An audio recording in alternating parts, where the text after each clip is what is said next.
and let me clean up my piece. Let me clean up my Pelican cases and all the stickers and airline stickers and stuff on there, you know? Let me do that.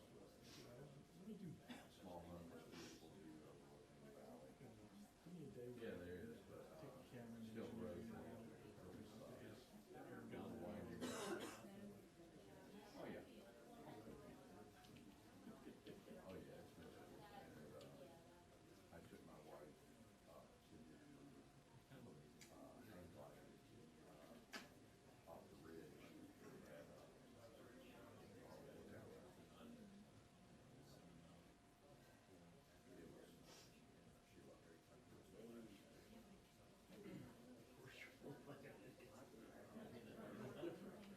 Well, I did like 3 pieces in 1 year, and then it stopped. So I actually approved that last year we did 3 practice packages. You know, obviously, but you know, so yeah, But the thing we sort of, you're right. These practice ones, Flea market runs along the you know, mountain. like Bob Crowley. There's this great flea market that has, I can't remember where the spring falls. He did a really good job. So I actually tried to match it. It was all I the put way a to couple of Alabama. things in there, but And then one they stayed in weekend the a script year, and they they have stayed in the giant shots. stretches from there all the way down to That Alabama. helped me a lot in terms of putting things together because I started here as a courier. And of course, y'all have In '85, well, so I was a courier for 3 months. I was kind of the sound guy, hired as a sound guy. $9 an hour. Well, I never remember worked. when you spent Day. 41 of them. And you had to go through Colorado all the way back. Most of my shooting skills actually came from the White House. Not putting together packages, you're trying to maintain a steady shot in your shoulder for them. Believe everything Dan tells you. They're alive.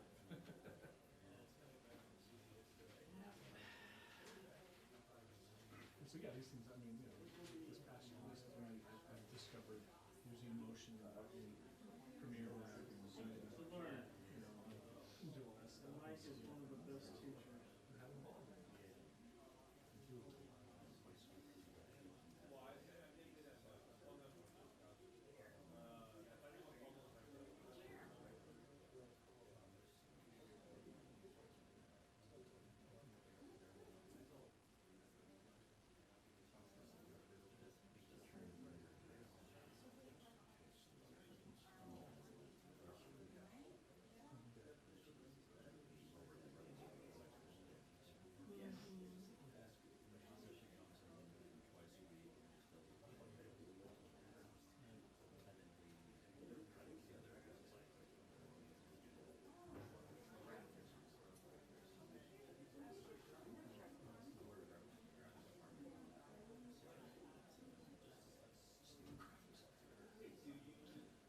The digital guys here, they're so swamped.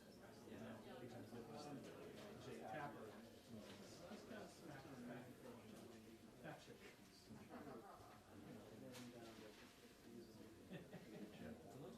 Sorry?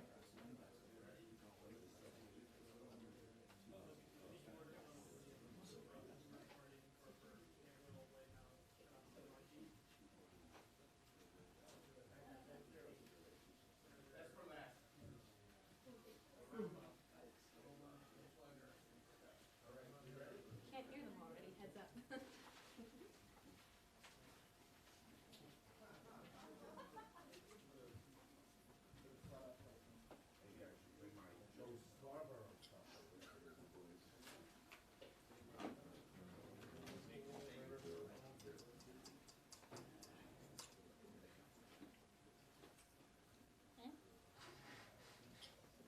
Okay.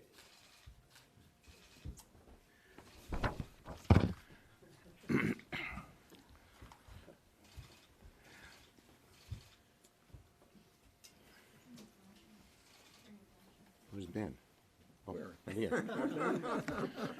Okay, good morning, everybody. I want to thank everyone for being here, and to my colleagues, it's an honor, really, to stand with such a passionate group of leaders in the environmental and international relations community. These folks have been hammering away at this issue for years, and it's had its effect. We hope it'll continue to, because our planet depends on it. So if you care about the future of the environment, you should feel good knowing that this group is standing here in the ring fighting for you. We're here today because reports for the last few months have indicated that the Trump administration is leaning towards withdrawing the United States from the Paris Climate Agreement. It was just reported this morning that in their meeting, Pope Francis gave President Trump a copy of his encyclical on climate change and the environment. If President Trump reads the Pope's writings, I'm confident he'll not withdraw from the agreement. We got to get him to read it.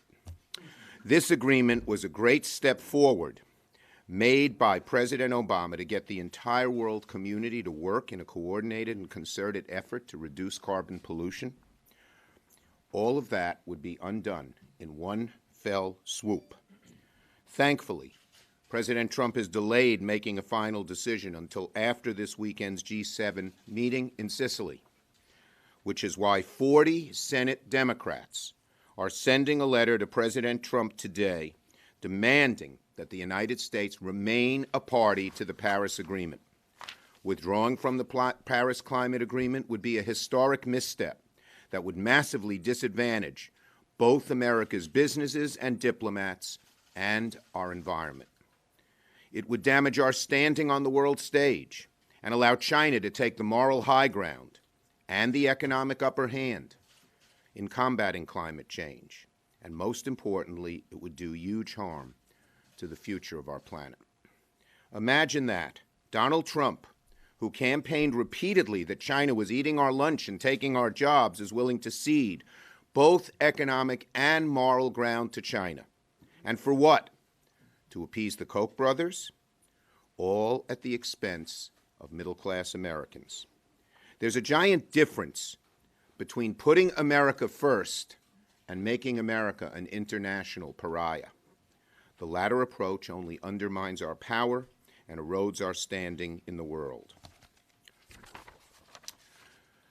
Europe and other countries have already warned the Trump administration that abandoning the Paris Agreement could lead to carbon tariffs on U.S. goods, stymieing access to global markets for our companies, undercutting our trade position. So let's be clear. Climate change is real. It's being driven by human activity. It's happening as we speak. These are facts. They are not in dispute. Our scientists know it. Our businesses know it. The world knows it. And the American people who have experienced such changes in weather and climate know it too. The United States needs to have a seat at the table as the world works together to solve this existential challenge to our country and to our planet. I strongly encourage the administration to rethink their position and remain in the agreement. And now I'll turn it over to our great ranking member of the Foreign Relations Committee, Senator Cardin. Well, let me thank Senator Schumer for his leadership on this issue, and it's good to be here with my colleagues that have been leaders in regards to the U.S. participation in climate talks, and our leaders on environmental issues here, and our responsibility and understanding that our policies in regards to climate change are not only right for the environment, they're right for our economy, and they're right for our national security. I had the chance to lead a delegation to COP21 in Paris. Several of my colleagues that are here today joined me.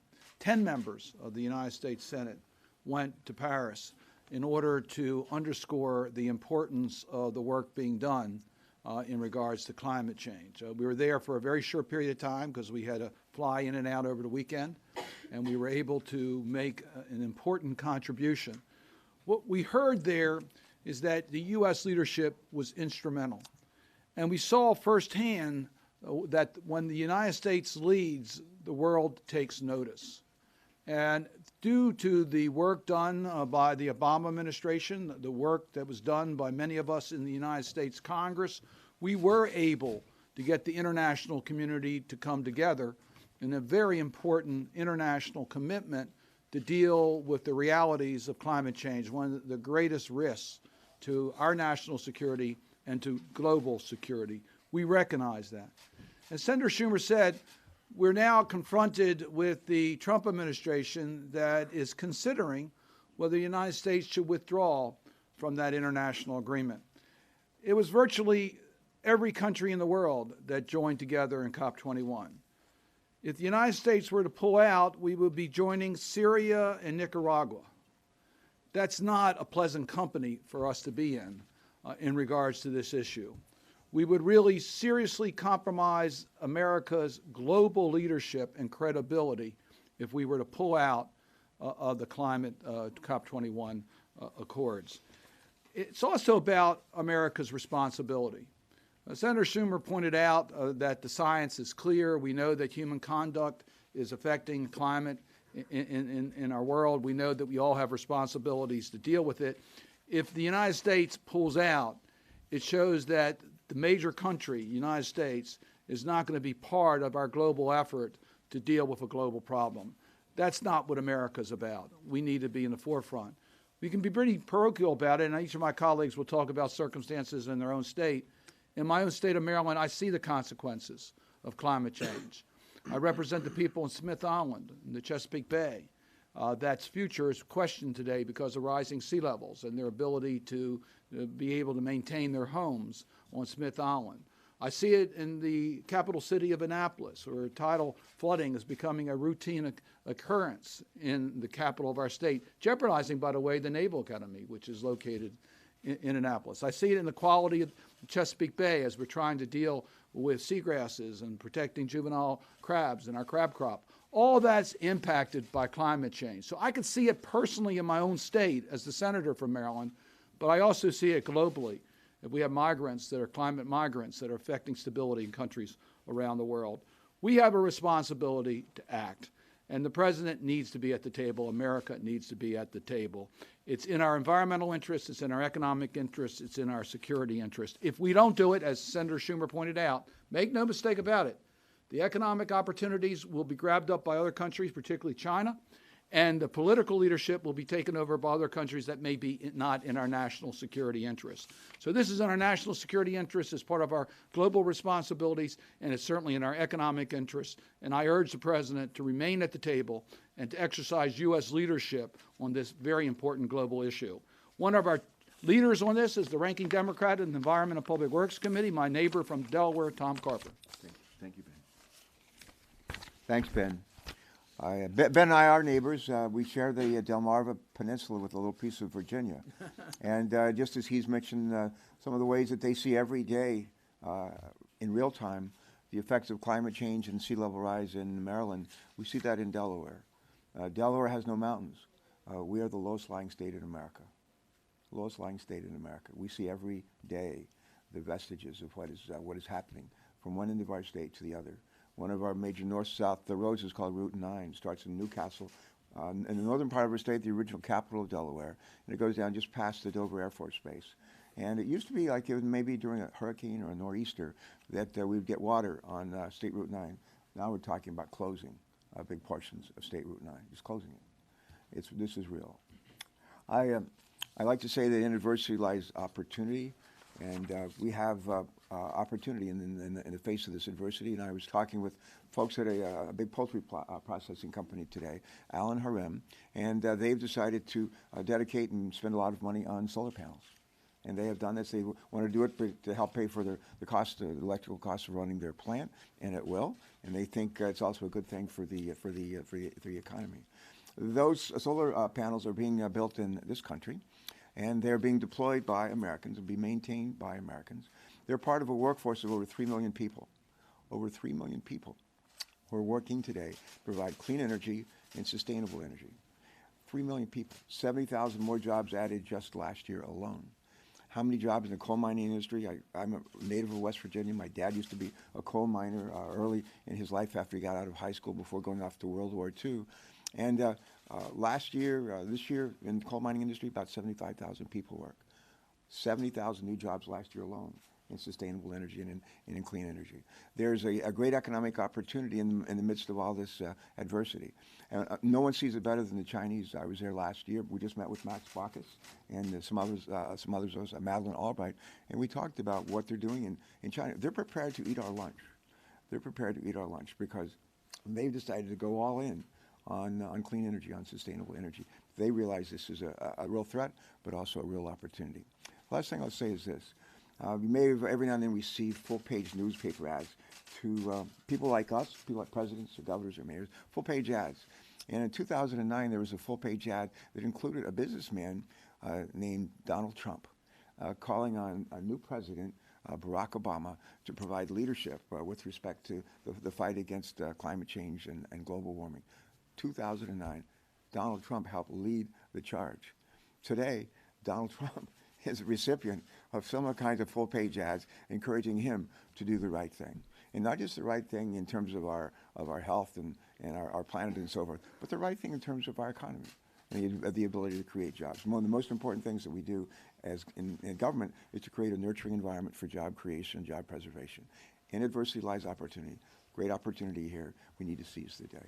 And with that, no one has been seizing the day any better than the ranking Democrat on the Energy Committee. We thank her for all of her leadership, especially her leadership on the last CRA, which ended up with a very happy ending. Thanks, Marie Campbell. Thank you, Tom. It's here this morning with my colleagues to address this important subject. Ocean acidification is impacting our shellfish industry.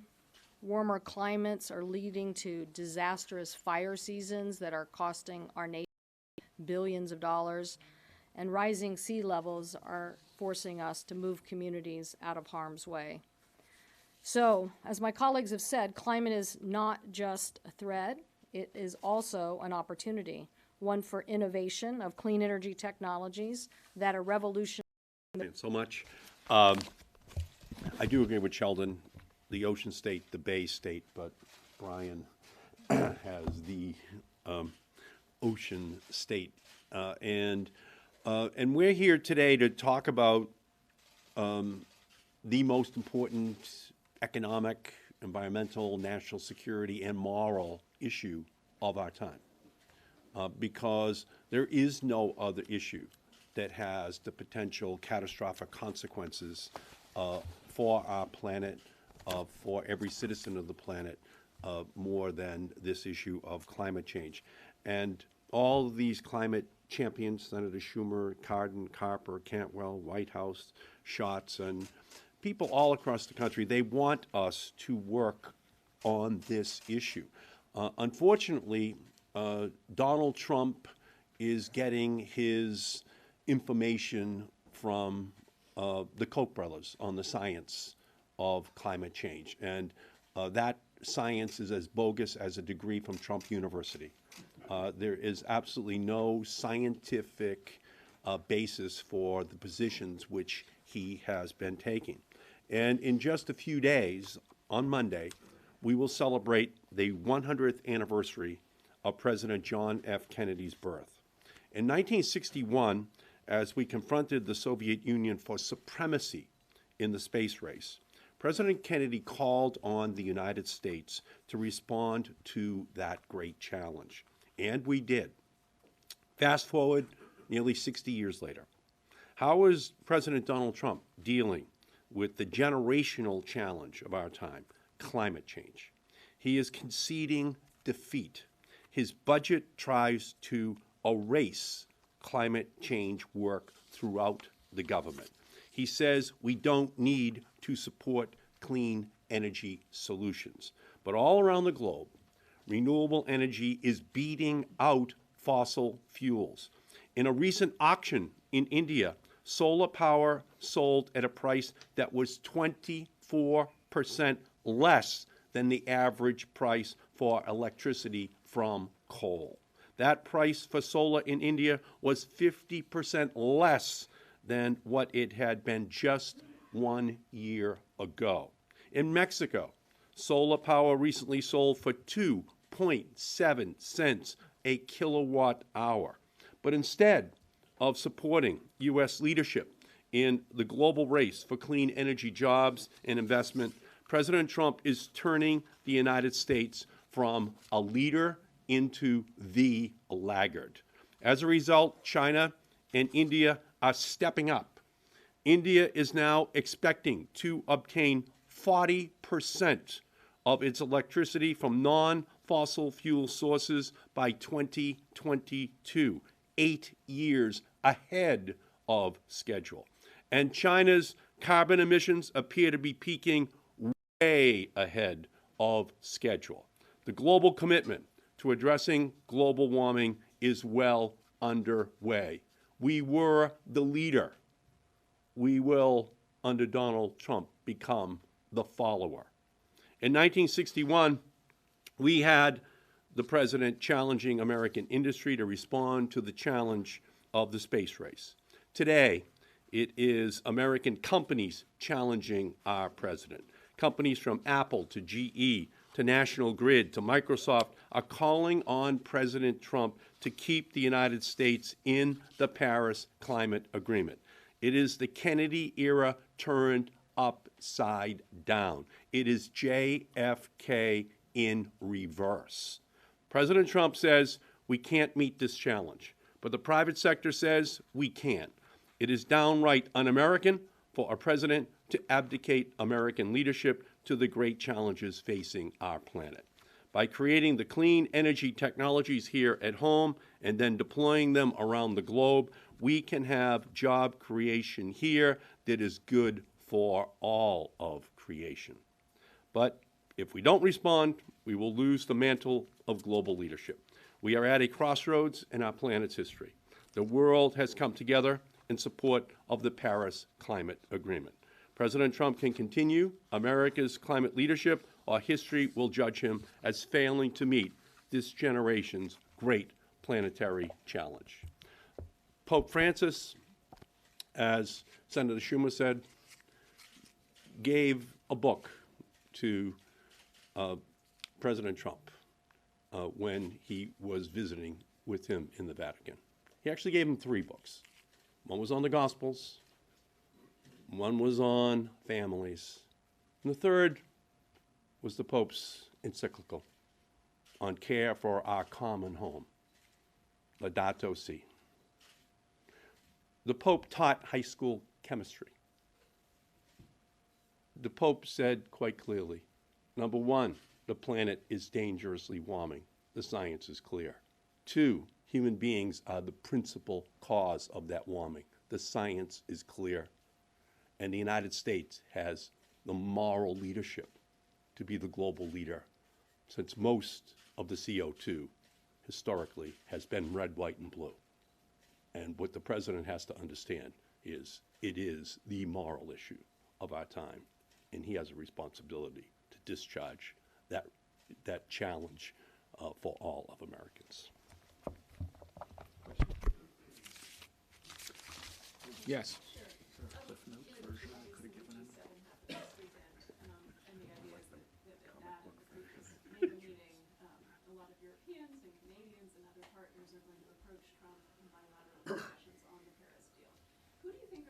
Ambassadors for this among that group, and how would you advise them to negotiate with Trump to stay in Paris? Well, we've been hearing from global leaders who've come to the United States to urge us to use our influence in regards to President Trump. This is about U.S. leadership, and our allies know how important U.S. leadership is for there to be acceptable world action.